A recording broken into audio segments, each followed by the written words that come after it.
When Diane St. Denis asked me if I'd come up here and do this, I was very honored, because not only do I get to introduce my longtime friend, but I get to see a lot of other individuals who are being inducted today that are truly great people that I've got to deal with over the years as a writer. I met Cor in 1971, and he had got to the Red Deer College. I started the Red Deer Advocate in 71. In 1970, after he was born in Holland, and stayed there a little bit as a youngster and moved to southern Alberta, Pitcher Butte. His first coaching was at SAIT, and then he eventually moved, like I say, to Red Deer College in 1970 and coached a number of different sports. And he finally found his niche when he took over the women's volleyball. I was lucky enough over the years, I got to cover all his games just about every year he was coached there. I got to watch all the national finals. I got to watch all the ACAC championships, of course, and I got a chance to go on various trips he made throughout the world. One thing I always noticed about Cor, what he was an individual that not only dedicated to the sport, but he was dedicated to his players. He believed in what they did. He believed in making them better people. He not only made sure that on the court, but he made sure in the classroom. The Queens volleyball have always had one of the great academic standards of all the teams at Red Deer College. And I think he takes a lot of pride in that. I know the players take a lot of pride in that. One of the things he's always done, he's tried to make them better as people by showing them parts of the world. He took them to Germany, Holland. He took them 5 years. He started an exchange with people in Japan. Took them there for 5 times, and the Japanese came to Alberta about that many times. And one of the important things that you always noticed was he did it not for the victories, as he'll tell you, there wasn't many. In fact, there wasn't any. But he did it to make sure the people grew as people. The kids grew as people. He grew as a person. And as a time over in Japan, you got to witness some of the great discipline among volleyball players in the world.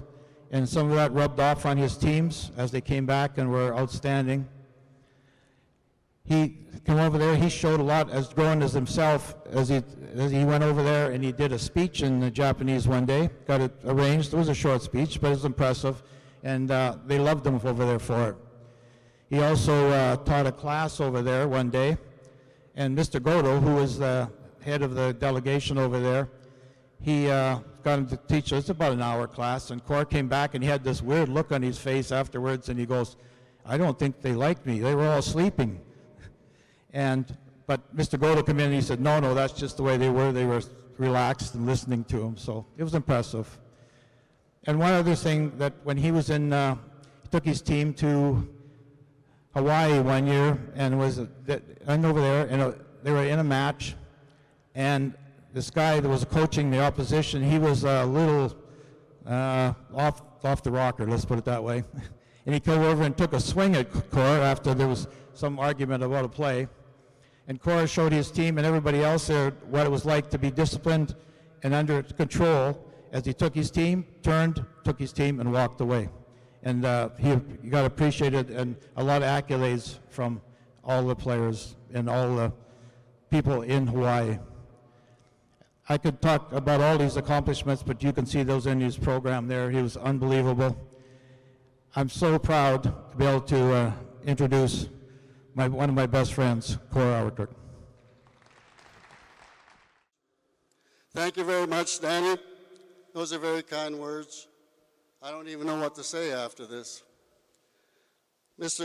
Rogan, all the CCAA executives, and all the nominees and the winners of those awards, congratulations to you all. I know it's a very special occasion. For me, it's happened before, but I still don't believe I deserve them. Let me go back a few years, because this situation for me was my career goes from SAIT to SAIT. I started in '68 at SAIT. I was teaching in Calgary, got a coaching job at SAIT, so I have to thank Ken Tidsbury for that. 2 years later, I come to Red Deer. I still didn't know my rear end from the front end.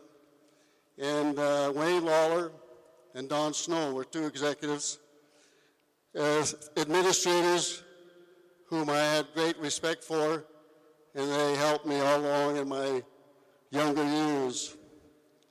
I also have a very special feeling in my mind for President Ron Woodward. He came to more college athletic games, I think, than all the other presidents combined. So I really like to recognize him. When you're a coach, you have to work in an environment that has to favor you. And at Red Deer College, I thought we had a real collegial atmosphere. We had staff, faculty, administrators, and colleagues who were always on your side. It just so happens that some of these colleagues are here.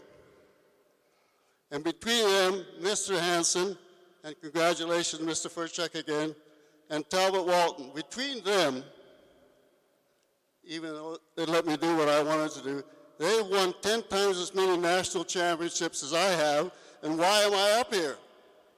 They should be up here. I know one or two of them are coming. But anyway, as you can see, I really appreciated the atmosphere and the environment at the college with those kind of people as colleagues.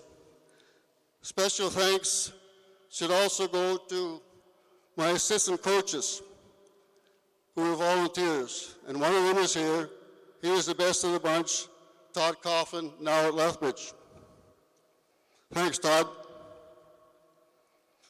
Oh, and just before I forget here, that Perry Pern fellow, I had a beer or two with Mike Babcock, and he said, if I want to go anywhere in the coaching world, I got to beat that Perry Pern from Nate.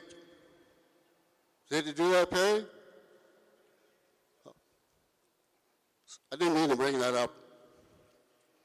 I'd like to thank the RDC media as well. And believe it or not, I got to throw that beer in there again. Over 1 or 2 beers some time ago, Danny Rode said he made me famous.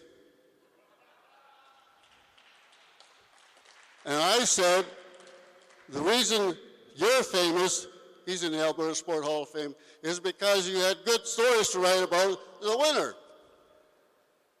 Go figure. Finally, as Perry alluded to, and most other coaches would, you have to give credit to all your players. In my case, I gave a lot of responsibility to the captains. My captains were great leaders both on the floor and academically. And without them, we would never have won a provincial, a 4 West championship, a national championship. And believe it or not, they did most of the coaching. Personally, like I said, it started at SAIT. SAIT was my first gig. The boys at SAIT were pretty good athletes. Are we still here? Ooh. Still okay? And they were pretty excited about how they finished in that tournament that year. I said, how come you guys are so excited? Well, we finished last year. This year they were second. I said, how come that happened? He said, they said, because we had a real coach this year. So anyway, I enjoy that. 2 years later, I go to Red Deer College, and it was a great fit for me because the environment was there, the collegiate atmosphere was there, and everything else. And we won ACAC in 75, then in 4 West, then national championships. And a person I'd like to recognize is a fellow by the name of Mal Selk, because he was influential, I think, in both 4 West and national championships. The national championships are, of course, the pinnacle of Canadian college sports, and there's many people to thank for that. I do say, though, if you win one, you'll never forget it, because it'll be the best experience of your life. Right, Keith? Yeah, of course you would. Yeah, right. Must have been boring for you, eh? You were 6 times. So, in the end, I've climbed Mount Everest. SAIT, what year is this? 2019. SAIT is the end. It was the beginning of 68. Now it's the end. It's over for me. Thank you very much to everybody. Everybody at the CCAA and the ACAC level. I loved every minute of it because we were still doing true athletics during my tenure. Academics and athletics. It wasn't about entertainment. It's about providing the students with another option. So thank you very much. I'll never forget winning a gold medal in Quebec, which reminds me, is anybody here from Quebec? Except for that one time, I hold the record for giving Quebec more gold medals than any other coach in the history of Canadian college sport. Isn't that great? But someday, silver might be worth more than gold.